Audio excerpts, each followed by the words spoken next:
en direct de l'Assemblée nationale. Mon invité pour les Français.press, Frédéric Petit, député des Français de l'étranger. Bonjour. Bonjour. On voulait revenir avec vous sur cette commission mixte paritaire, cette CMP, qui a proposé un budget pour la France et qui a diminué de 25 millions le budget de l'action extérieure de l'État. Budget qui avait déjà subi des coupes importantes dans l'élaboration du budget 2025. Cette position de la CMP vous a-t-elle surprise? Est-ce que vous étiez au courant? Et selon vous, pourquoi cette nouvelle diminution a-t-elle été adoptée? Alors, elle a été adoptée parce que le Sénat a tordu le bras dans une CMP. Vous savez, nous, la priorité des priorités, c'était qu'on ait un budget vite. Donc, la stratégie qui a été prise, c'est de repartir du texte du Sénat parce que ça nous faisait gagner un mois. Donc, au lieu d'attendre encore un mois, on a pu aller plus vite. Ça avait quelques contraintes techniques, en particulier qu'on ne pouvait plus faire d'amendements qui n'auraient pas été déposés dans la première lecture. Enfin, il y avait des choses un peu techniques. Mais c'est sûr que quand le texte est arrivé en CMP, donc au moment où on a dû négocier en CMP, auquel je n'ai pas participé, il est bien évident que le Sénat était plus costaud, était plus fort, et beaucoup de sénateurs, une majorité des sénateurs, pas les sénateurs des Français à l'étranger, mais ils n'étaient pas en CMP. Voilà, pour les sénateurs, le budget de l'action extérieure de l'État est toujours un budget facile, parce qu'en fait, comme tout le monde sait, un ambassadeur, ça sert à donner des chocolats Ferrero Rocher et à rien d'autre, quoi. Donc voilà, il y a eu un peu une prise de force, et comme on voulait avoir un budget, il a bien fallu qu'on dise oui. Et après il y a plus de discussion parlementaire puisqu'il y a eu un 49.3 et pas de motion de censure. Frédéric Petit, on peut y voir un triple message négatif, d'une part à la diplomatie française, d'autre part aux Français de l'étranger, mais aussi au travail effectué en amont par les parlementaires. Vous partagez cette analyse? Non, pas tout à fait, parce que c'est une péripétie qui est liée à la censure. Il n'y a pas eu de travail parlementaire. Il fallait choisir entre avoir un budget et accepter de se faire un peu tordre le bras par le Sénat, ou ne pas avoir de budget et repartir pour un mois de discussion. Voilà, le choix a été fait par le gouvernement d'aller vite. Je pense que c'était un bon choix. Ça sert à rien d'avoir un budget un peu moins défavorable dans un mois si on a encore perdu un mois. Voilà, donc après, est-ce que c'est... Oui, la diplomatie française est encore pas comprise dans sa dimension de société civile, dans sa dimension que moi je défends depuis 7 ans, c'est-à-dire la dimension, oui, de la diplomatie d'influence, de la diplomatie culturelle.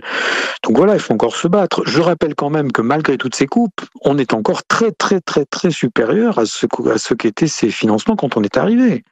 On est encore supérieur au réalisé de l'année 2023. Voilà, on est très inférieur à ce qu'on avait prévu en 2024 et qu'on n'a pas réussi à faire. Donc voilà, il ne faut pas non plus s'affoler. Par contre, il y a effectivement encore des mauvaises images de la diplomatie qu'il faut qu'on fasse comprendre à nos collègues. Alors justement, avec vos collègues parlementaires du Bloc central, vous avez interpellé le Premier ministre François Bayrou pour demander l'annulation de cette nouvelle diminution de crédit. On ne doute pas que vous allez être au moins lu avec une certaine attention, François Bayrou, et de votre étiquette politique. Je rappelle que vous êtes MoDem. La gauche a fait de même également. Est-ce que vous pensez obtenir gain de cause, ou en tout cas une écoute privilégiée de la part de François Bayrou? Non, ce courrier a été fait avant la CMP, c'est trop tard.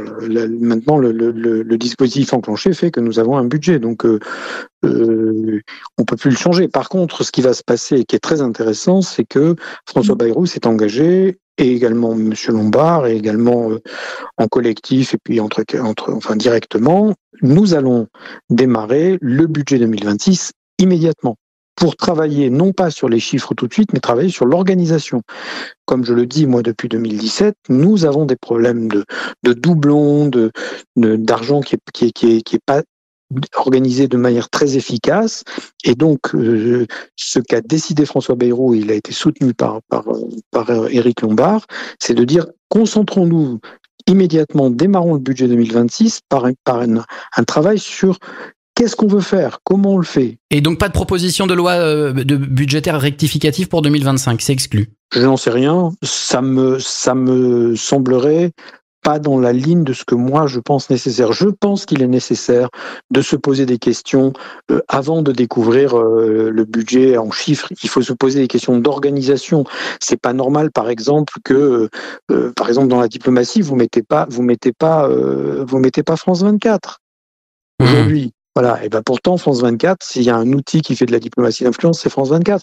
Et pourtant, ça devrait être sur le budget du ministère de la Culture comme l'audiovisuel public. Mais c'est sur le budget de l'audiovisuel public, mais ça ne peut pas ne pas faire partie de la réflexion sur la diplomatie des sociétés civiles et la diplomatie culturelle et d'influence. Ah d'accord, vous le disiez dans ce sens-là. Merci pour la précision. Et nous, on l'intègre. Voilà. Et nous, on l'intègre dans nos réflexions. Mais au moment du budget, on n'a plus le choix. Donc, au moment du budget, c'est séparé, on dit oui ou on dit non. Et là, ce qu'il propose enfin, c'est d'avoir une réflexion commune, une réflexion sur l'organisation générale. Moi, je dénombre 4 dispositifs pour former les profs de français à travers la planète. Pas les profs de français, les profs de français dans les systèmes étrangers. J'en ai 4. On peut peut-être les regrouper et faire quelque chose de beaucoup plus efficace en répartissant l'argent autrement.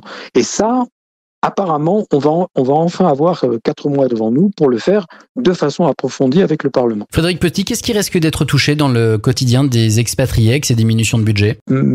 Pas grand-chose à mon avis. Parce que c'est une très petite partie du budget déjà. C'est une partie, c'est le programme 151 qui est énormément basé sur même des postes et qui sont augmentés. On les a augmentés l'an dernier. Ceux-là sont maintenus. L'augmentation de postes est maintenue. Donc voilà, il y aura un peu plus de monde dans les consulats. Les budgets sont des budgets très faibles, donc ils ne sont pas touchés. C'est pas ces budgets-là qui sont touchés. Les budgets des bourses, les budgets de l'aide sociale aux Français à l'étranger, etc. Donc sur le quotidien des Français à l'étranger dans le programme 151, à mon avis, on va pas le sentir. Pour terminer, les Français à l'étranger pourraient se sentir un peu floués par les promesses de campagne présidentielle de 2022. Qu'est-ce que vous souhaitez entreprendre pour que 2025 puisse tout de même répondre à leurs attentes et quels sont vos projets concrets pour les expatriés ? Bon, moi, floué, je crois pas. Je crois qu'on a bien travaillé sur le pass culture utilisable. On est un peu en retard sur le chèque éducation. Je continue. On avance sur la résidence de repli. Donc ça fait quand même 3 mesures assez phares. Voilà, on va y arriver. Le chèque éducation, c'est pas un problème d'argent, c'est un problème d'organisation. Si on fait ce travail d'organisation qu'on nous propose, ces mesures vont aller encore plus vite parce que on les présente systématiquement en termes de Monsieur Plus au moment du budget et là on est coincé. Si on les anticipe et si on les réorganise, c'est pour ça qu'on a réussi l'extension pour les Français à l'étranger du pass culture. C'est parce qu'on l'a anticipé. On a un collègue qui a travaillé là-dessus très très en amont pour dire voilà, c'est pas beaucoup d'argent en plus, mais c'est telle mesure, telle organisation. Si on arrive à faire ça, on va pouvoir avancer dans ces promesses de campagne. En particulier dans la résidence de repli. Ça, je sais que c'est en train d'avancer. Merci beaucoup Frédéric Petit de nous avoir éclairé et rassuré sur cette diminution du budget de la mission extérieure de la France. Merci beaucoup. Au revoir.